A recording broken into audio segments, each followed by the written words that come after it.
लड़ाई में हेड की साइड लेनी है, मैं उनसे कहना चाहता हूं कि खाली साइड काहे ले रहे हो, सीधे सीधे हेड को पप्पा बोलने लग जाओ ना, क्योंकि सोशल मीडिया पर बाप तो तुम लोगों ने उसको वैसे ही बना दिया है। ये बड़ी अच्छी बात कही है।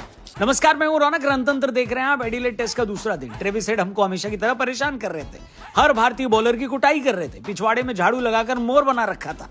कोई भी भारतीय गेंदबाज उनके सामने कारगर साबित नहीं हो रहा था। हेड ऑलमोस्ट 100 की स्ट्राइक रेट से रन बना रहे थे। सिराज को एक ओवर में उन्होंने पहले चौका लगाया, फिर छक्का लगाने की अगली ही गेंद पर सिराज ने उनको यॉर्कर पर बोल्ड कर दिया। दोनों के बीच वातानुकूलित शब्दों का आदान प्रदान हुआ। माहौल गर्मा गया। कल आईसीसी ने सिराज और हेड दोनों को एक डीमेरिट पॉइंट दिया। आपको बता दें, अगर 24 महीने यानी 2 साल के अंदर किसी खिलाड़ी के 4 डीमेरिट पॉइंट हो जाते हैं तो उसको एक टेस्ट मैच या फिर 2 वनडे या T20 से बैन कर दिया जाता है। और अगर किसी खिलाड़ी को 2 साल के अंदर 8 डीमेरिट पॉइंट मिल जाए तो फिर यह सजा दुगनी हो जाएगी, यानी 2 टेस्ट मैच या फिर 4 ODI और T20 से बैन। लेकिन चलो, इसकी नौबत शायद नहीं आएगी, क्योंकि पिछले 24 महीनों में ये सिराज और हेड का पहला डीमेरिट पॉइंट है।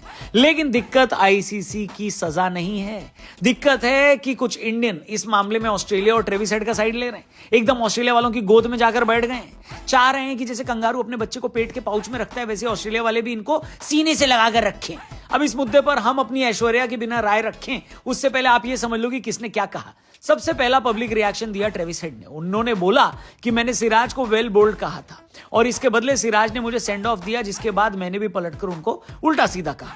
सिराज ने इसके जवाब में कहा कि मैं तो खाली सेलिब्रेट कर रहा था। गाली ट्रेविस हेड की तरफ से आई। आप टीवी पर खुद देख सकते हो, प्रेस कॉन्फ्रेंस में हेड जो बात कह रहे हैं, उन्होंने मुझे वेल बोल्ड कहा, यह सरासर झूठ है। सिराज के बयान के बाद ट्रेविस हेड का एक और बयान आया कि मैं जरूरत से ज्यादा रिएक्ट कर गया, इसलिए मैं डिसअपॉइंट हूं जो मैंने किया, लेकिन मैं खुद के लिए खड़ा तो होऊंगा ही ना। सिराज भाई ने भी बदले में कह दिया कि हम सभी लोगों की रिस्पेक्ट करते हैं, क्रिकेट भी हमको यही सिखाता है, लेकिन ट्रेविस हेड ने जो किया वो बेहद गलत किया। इसके बाद मामला खिलाड़ियों से निकल चुका था और कप्तानों तक पहुंच चुका था। रोहित शर्मा ने कहा कि क्रिकेट में एक डिसरिस्पेक्ट की लाइन किसी को भी क्रॉस नहीं करनी चाहिए, लेकिन थोड़ा बहुत तो चलता है। सिराज ने जो किया उससे उनको एनर्जी मिलती है और वो खुद चैलेंज स्वीकार करते हैं। जबकि कमिंस ने इस मुद्दे पर इंडिया को ही घेर लिया और बोला कि इंडिया जो चाहती है वो करती है।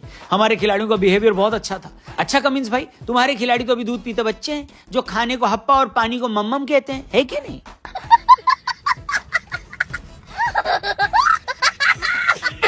लेकिन चलो, कमिंस के बयानों की किसी दिन और चर्चा करेंगे। उनका काम तो अपने खिलाड़ियों का बचाव करना है। लेकिन हमारे यहाँ कुछ यूट्यूबर्स ने डीएसपी सिराज को अपराधी घोषित कर दिया और बोला कि सिराज को यह नहीं करना चाहिए था। कुछ का कहना था कि हेड ने 140 बना लिए थे, उसके बाद आउट करने का क्या फायदा, और कर भी लिया तो अग्रेशन काहे को दिखाना। अरे भाई, सिराज आउट ना करता तो ट्रेविस हेड डबल सेंचुरी मार देता, फिर जो हम 10 विकेट से हारे हैं, एक पूरी इनिंग से हारते, और ज्यादा बेइज्जती होती, टीम का आत्मविश्वास अगले टेस्ट मैच से पहले कम होता। वो तो तुमको चलता है कि नहीं। कुछ लोग कह रहे हैं कि ट्रेविस हेड ने प्रेस कॉन्फ्रेंस में बोल दिया कि वेल बोल्ड बोला था तो सिराज को ये करने की जरूरत ही नहीं थी। मेरे भाई, एक बात बताओ, ट्रेविस हेड ने कह दिया और तुमने मान लिया। वो कौन सी सत्य और अहिंसा की मूर्ति है बताओ। ऑस्ट्रेलिया के चैनलों ने 4-5 एंगल से उस विकेट के बाद की फुटेज डाली है। हर एक एंगल से चेक किया हमने और कंफर्म ये बात बोल सकता हूं कि ट्रेविस हेड ने वेल बोल्ड तो नहीं बोला है। कम से कम अंग्रेजी में तो नहीं बोला, किसी और भाषा में बोला हो तो बात अलग है। और सिराज भाई भी डीएसपी रैंक के अधिकारी हैं, उनको इंग्लिश बोलने में दिक्कत हो सकती है, लेकिन समझने में थोड़ी ना होगी। बाकी मैं खत्म ये बात कहकर करूंगा कि एक ऐसे इंसिडेंट पर जिसमें पाकिस्तान वाले भी इंडिया को सपोर्ट कर रहे हैं, जिसमें इंग्लैंड से लेकर साउथ अफ्रीका वाले भी सिराज के साथ खड़े हो, तो आप समझ जाओ कि आखिर गलत कौन है। बाकी जिनको विदेशियों की ट से खट्टी भी च्यवनप्राश लगती हो, उनसे फिर क्या ही बहस की जाए।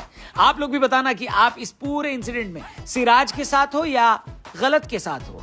कमेंट करके बताना। हम आपसे मिलेंगे कल एक और नई वीडियो के साथ। चैनल सब्सक्राइब करके जाना। फेसबुक पे देख रहे हो तो पेज को जरूर लाइक करना। Thank you for watching. कल मिलते हैं। Bye bye.